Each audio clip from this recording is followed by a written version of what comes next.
ایوب سختیانی نے خبر دی اور انہیں نافع نے کہ حضرت عبداللہ بن عمر رضی اللہ عنہ چاشت کی نماز صرف 2 دن پڑھتے تھے جب مکہ آتے، کیونکہ آپ مکے میں چاشت ہی کے وقت آتے تھے۔ اس وقت پہلے آپ طواف کرتے اور پھر مقام ابراہیم کے پیچھے 2 رکعت پڑھتے۔ دوسرے جس دن آپ مسجد قباء میں تشریف لاتے، آپ کا یہاں ہر ہفتے کو آنے کا معمول تھا۔ جب آپ مسجد کے اندر آتے تو نماز پڑھے بغیر باہر نکلنا برا جانتے۔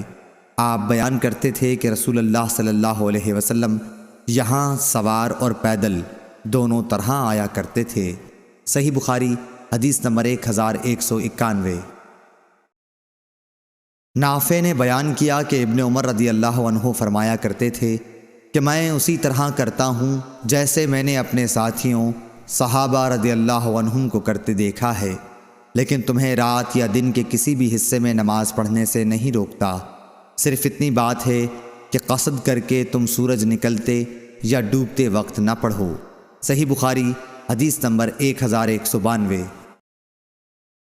عبداللہ بن دینار نے بیان کیا اور ان سے حضرت عبداللہ بن عمر رضی اللہ عنہ انہوں نے کہا کہ رسول اللہ صلی اللہ علیہ وسلم ہر ہفتے کو مسجد قباء آتے، پیدل بھی، بعض دفعہ اور سواری پر بھی، اور عبداللہ بن عمر رضی اللہ عنہ بھی ایسا ہی کرتے۔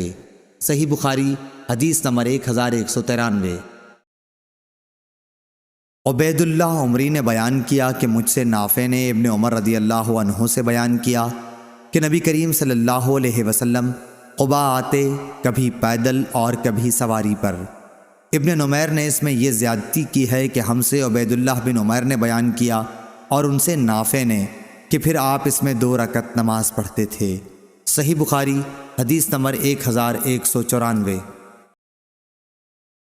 امام مالک رحمہ اللہ نے خبر دی، انہیں عبداللہ بن ابی بکر نے، انہیں عباد بن تمیم نے اور انہیں ان کے چچا عبداللہ بن زید مازنی رضی اللہ عنہ نے کہ رسول کریم صلی اللہ علیہ وسلم نے فرمایا کہ میرے گھر اور میرے اس ممبر کے درمیان کا حصہ جنت کی کیاریوں میں سے ایک کیاری ہے۔